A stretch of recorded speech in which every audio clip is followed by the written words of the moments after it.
Okay, media మిత్రులందరికీ నా నమస్కారం.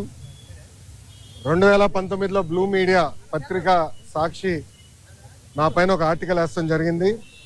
దాంట్లో ప్రధానంగా నేను మంత్రిగా ఉన్నప్పుడు విశాఖపట్నానికి అనేక సార్లు వచ్చాను. లాంజ్లో నా పైన దాదాపు 25 లక్షల రూపాయలు ఆనాటి తెలుగుదేశం పార్టీ ప్రభుత్వం ఖర్చు పెట్టిందనే వార్త వేస్తాం జరిగింది. అప్పుడే నేను లీగల్ నోటీస్ కూడా జారీ చేశాను. మీరు క్షమాపణ చెప్పాలి, నేను ఎక్కడ ఆధారాలు లేవు, రాజ్యాంగం చాలా స్పష్టంగా ఆధారాలతో ప్రింట్ చేయాలి అని చెప్తుంది. అంతేగాని ఆధారాలు లేకుండా ప్రింట్ చేస్తే అది డిఫమేటరీ నేచర్ అని చాలా స్పష్టంగా చెప్తుంది.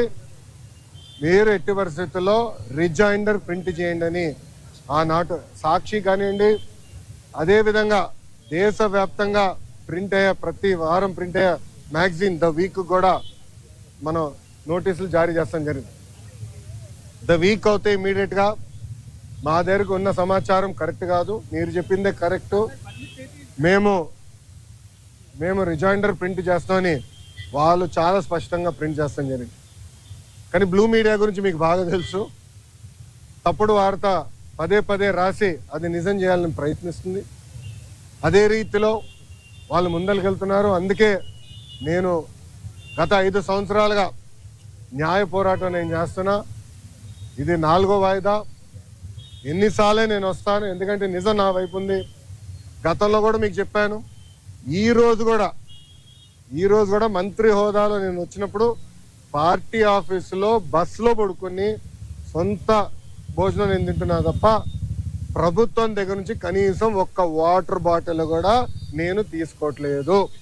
నేను ఇక్కడికి వచ్చిన వాహనం కూడా నా సొంత వాహనం, దాంట్లో డీజిల్ కూడా పోసుకుని నా సొంత నిధులతో, ఎక్కడ ప్రభుత్వం పైన ఆధారపడకూడదని మా తల్లి భువనేశ్వరి గారు నాకు చిన్నప్పుడు నేర్పించారు. అదే రీతిలో ముందరకెళ్తున్నా. ఎట్టి పరిస్థితుల్లో ఈ కేసు నేను లాజికల్ ఎండ్కి తీసుకెళ్తాను. ఎన్నిసార్లు వాయిదాలు వేసినా నాకు ఇబ్బంది లేదు, ఎన్నిసార్లు రమ్మన్నా నాకు ఎలాంటి మొహమాటం లేదు. ఎందుకంటే నేను తప్పు చేయలేదు. నిజం గెలిచడానికి కొంచెం ఆలస్యమైనా నిజం గెలుస్తుందని బలంగా నమ్మే వ్యక్తిని.